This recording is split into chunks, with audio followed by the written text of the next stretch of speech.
Hey everyone, and welcome back to part 2 of our first special in the series for National Entrepreneurship Month of JA Fellows, JA's Recipe for Success.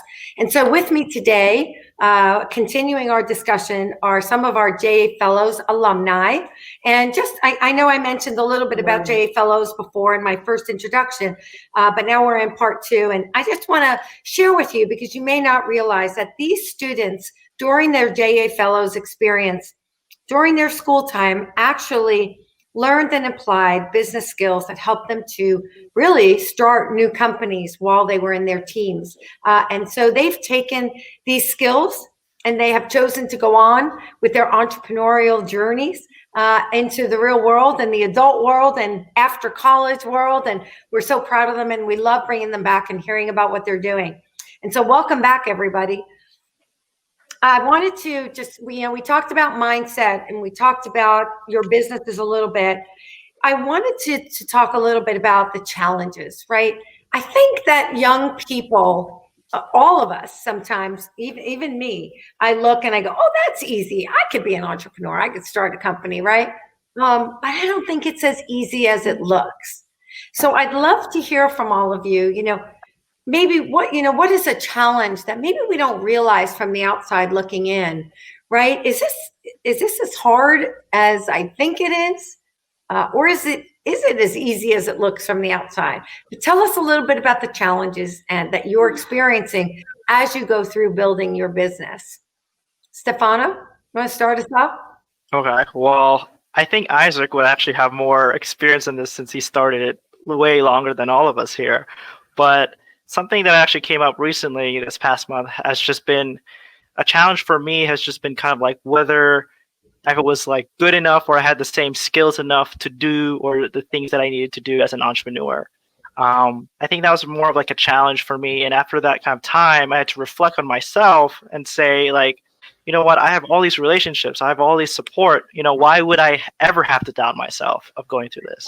And I think for anyone who ever wants to start a business during school, it's important to have that support system, that relationship that you've built on with your professors or the people you've worked with in the past, and just remind yourself that they are there for you. They're just not there in the moment, but they're there for whatever you do in your business or in your entrepreneurial journey. And so, oh man, there's a lot of challenges, but I think that's been the one that's been something I'm going through and really trying to learn from.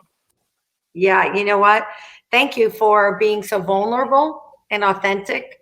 And by the way, I just want to let you all know that's something that we all continue to go through. And it may not necessarily be doubting us, but sometimes you do.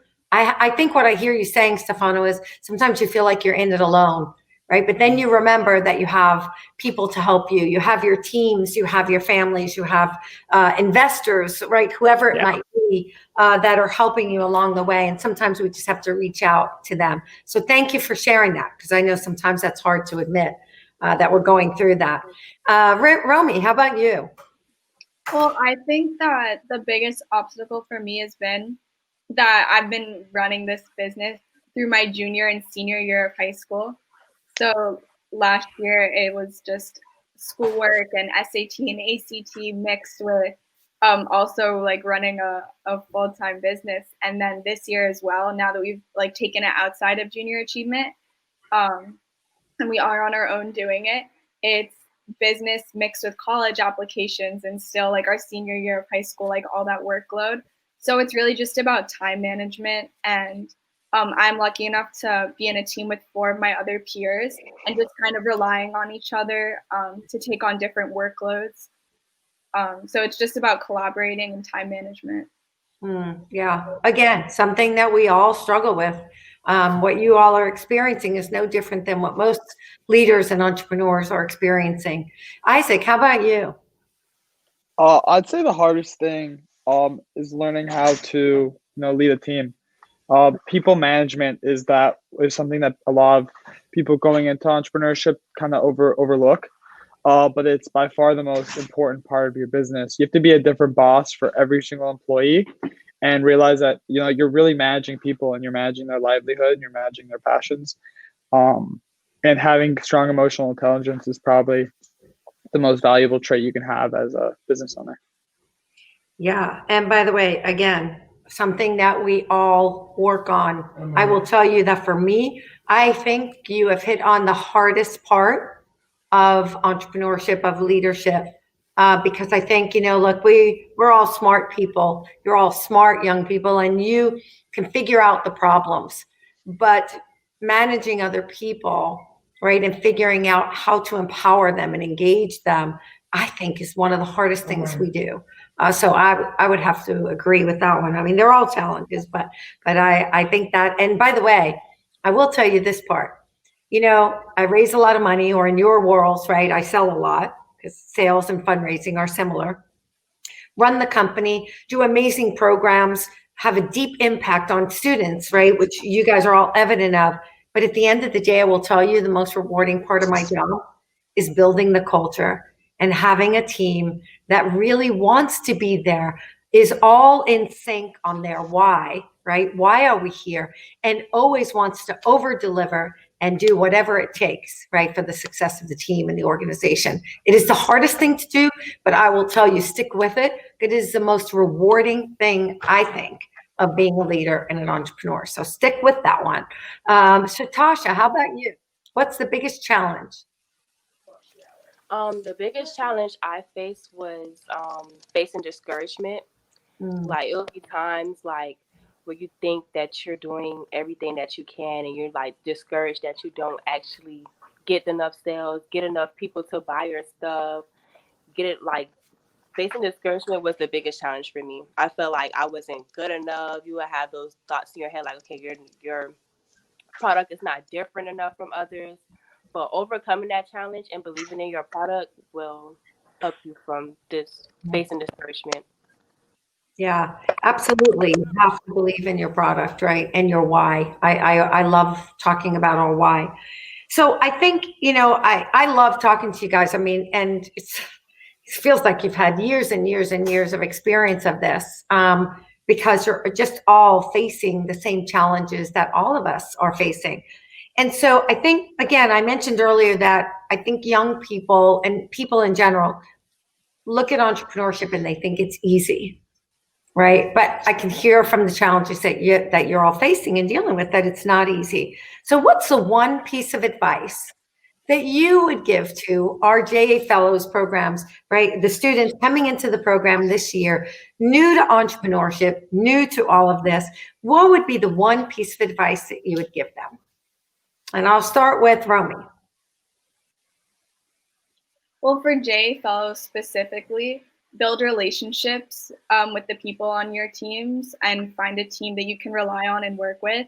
JA Fellows isn't just the elected executive boards. Like, there's so much more people in your team, and it's so important to utilize those people and collaborate with them as well. Yeah. And what advice would you give to anyone who wanted to become an entrepreneur? Would you tell them to do it? I mean, 100%.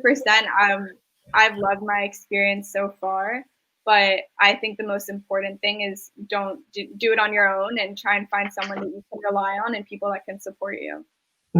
Yeah, having a team, right? Having a great team around you.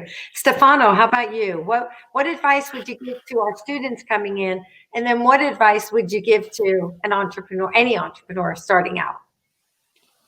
For the JA Fellow students, and I actually had the pleasure to mentor, I think, last year's group from McFadder, and something I realized from these students were the fact that they didn't take risks, right? So as an entrepreneur, you need to take risks, and I felt like if we are a little bit more confident of ourselves, especially high school students or middle school students or whatever, and take that risk, you'll never really know, until you've taken that risk to see if it's possible and if it works. And so I encourage every JFL student to take that risk of whatever the idea might be. And for an advice for an entrepreneur, if they wanted to go into it, I would say have a plan. I think a little bit, maybe a backup plan would also help out with that. Having an idea of like where you want to end up and kind of to see if that product or that service will actually get validated by your customers is important. So having that kind of plan is a really good idea as an entrepreneur. Yeah, love that. Got to have some kind of a plan. Some people say, "Oh, you don't need a business plan. Just go, just go." And I'm kind of in the middle.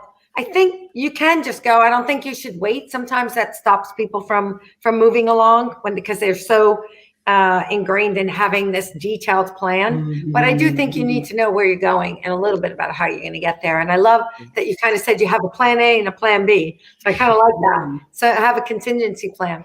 Shatasia, how about you? What advice would you give to our students coming in? And then what advice to someone who told you they wanted to become an entrepreneur? For the students that's coming in, I would encourage you guys to think outside of the box. Don't be scared to be different or try to be like everyone else. And for entrepreneurs out there in the world, make sure whatever you're doing, you love it. You don't want to be stuck doing something that you don't love. So be passionate about what you're doing. Yeah, really good. Absolutely. I have one more question for you all. We are going through a pandemic. I know we're all a little bit over it. But it's been a long 8 months and a challenging 8 months for many of us and for many businesses. Has COVID affected your businesses? And if it has it affected it in a positive way or created more challenge for you? And how do you plan to come out after COVID? So Isaac, I'll start with you. Yeah. So for us, COVID's actually allowed us to pivot, right? In any type of, thing that can happen in life, there's always opportunity.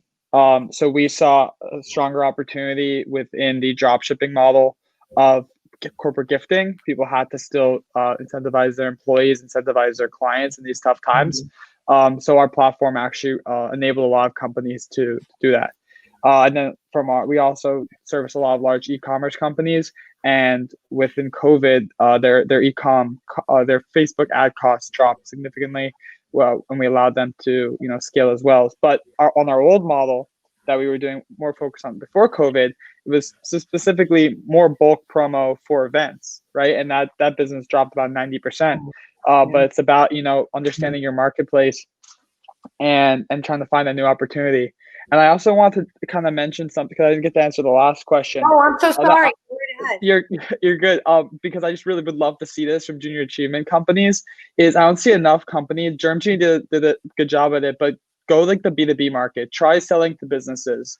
I think that it's normally when people start entrepreneurship, they're always focused on like a direct to consumer model, but you can learn a ton and make a lot of money selling to businesses if you can find the problem.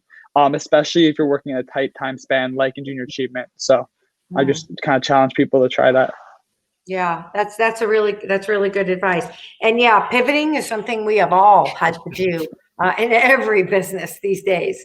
Shatasia, what has COVID done for your business? Has it helped it? Has it challenged you? And how did you deal with it? When everything was closing down, not a lot of people was getting their hair done and stuff like that. So my business wasn't really getting that much clientele. But as soon as everything opened, it was people coming in like this, I need my hair done, I need my hair done. So I would say it affected me negatively and positively. So yeah. Yeah, so you had to get through the rough time. So, but here's the key, I think, and this is interesting. During that downtime, right? Whether it's like you said that people weren't going and having their hair done, or Isaac, in your case, people weren't doing events anymore, right? How do you stay front and center? And we'll touch on that next after I have Stefano and Romy talk about their advice. But I think staying front and center with your marketing and letting people know that you're still there and how you're pivoting and all that, because if people don't know, right, then when they do get ready to get their hair done, they're going to go somewhere else. So definitely want to touch on that because I think that plays a huge role in things. Stefano, how about you? Well, I think Isaac made like the most commonly used word out there right now for every entrepreneur, which is like the word pivot. Yeah. For me, the pandemic posed an opportunity and a challenge, and I don't think any business class prepared me for that.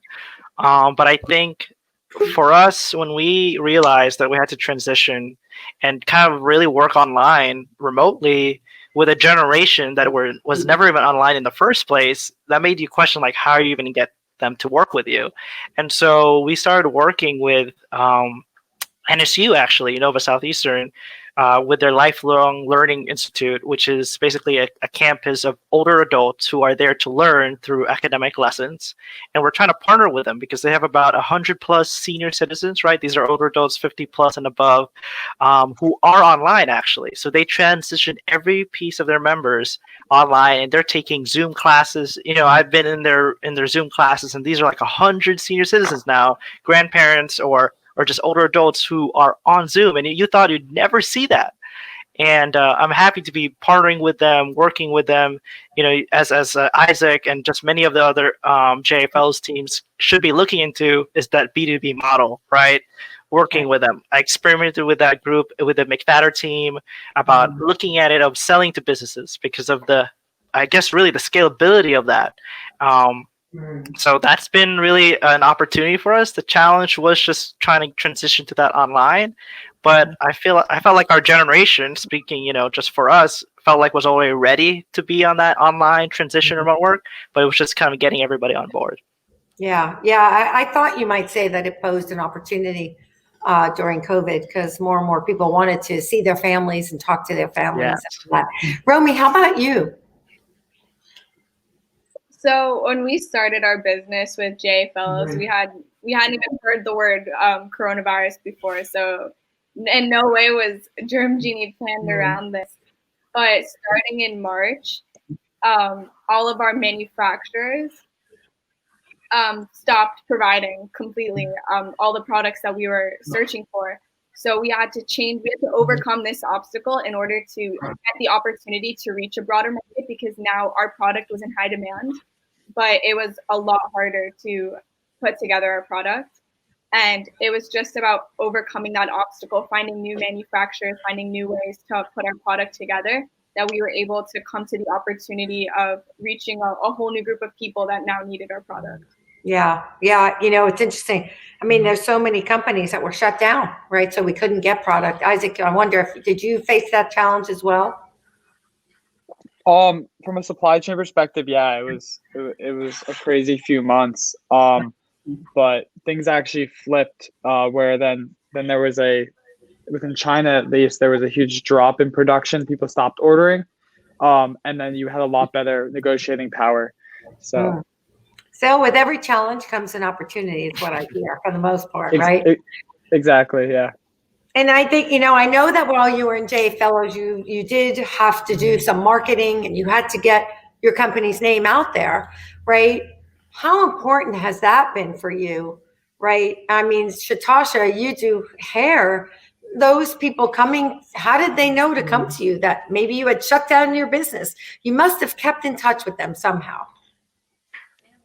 Yes, I was constantly posting like hairstyles and stuff, and then I was accepting appointments. And at the time, I was working at my godmom's salon. She has her own salon, so she would like reach out where like, oh my goddaughter, she does hair and stuff. She does these styles. So people were like constantly coming. So having that network really kept my business in touch with everyone out there. Right. Yeah. Word of mouth. Some of that is word of mouth, right? Stefano, how did you get the word out there to the seniors? I mean, I know Nova probably helped in that case, but because you started something new right around this time. So yeah. How did you get the word out to everyone? As a marketing major, actually, I think that it kind of prepared me for that, and understanding like where your target market is going to be, especially when everything is kind of like all online.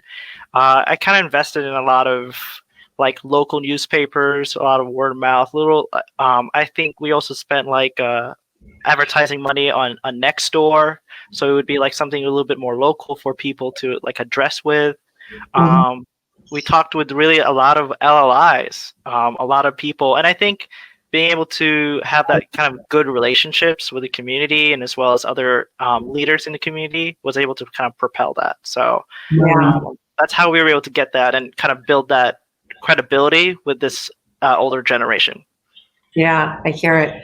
Romy, how about you? Because you guys have done an amazing job of marketing your company, the press that you have going on. I think I need to just hire you all just to do our press, because every time I turn around, there's another story about it. So for us, the most important thing to get our new customers and recurring customers has been press. It's just because with social media and putting in money for ads on social media, all of that was locked down for any products that had to do with medical equipment or anything to do with like protection against coronavirus. So we had to find a new way. And since then we've had we had an article in Forbes, we had a segment on NBC6. And it's just about the articles and the press, like as much as we can get to get our new and recurring customers to come back. Yeah, I think it certainly has raised awareness about your company for sure. I know seeing stuff everywhere. So you all are doing an amazing job. And Isaac, how about you? How did you get your company's name in front of these businesses, right? Now that you were shifting and you were pivoting to this new model, how did you get the word out there and how important was that? Yeah, so I mean, we built most of our business from referral base, and then once COVID hit, we realized that a lot of these decision makers were going to be home, so it's going to be easier to schedule meetings with them, as well as easier to actually get them on the phone. So we built out a full outbound sales team with 4 people on the phones doing cold email outreach and cold calling outreach, and that was kind of our strategy. But at the end of the day, nothing beats like organic PR. From news or like a strong referral program of, other people trust their friends and other colleagues. So. Yeah, that's great. Listen, I just have to tell you, I would put any one of you up against any entrepreneur I know out there. I am super, super, super excited for all of you. I'm so proud. I love my job for this exact reason, because when we see young people take the skills that we offer, right, and give them an opportunity to learn and grow, and then to see you all doing it, I just feel like a proud mama. So I'm so proud of you all. Congratulations. And we're going to, I know we've already met with a couple of you before. I want to definitely keep in touch so we can hear more and more about your businesses and how they're growing.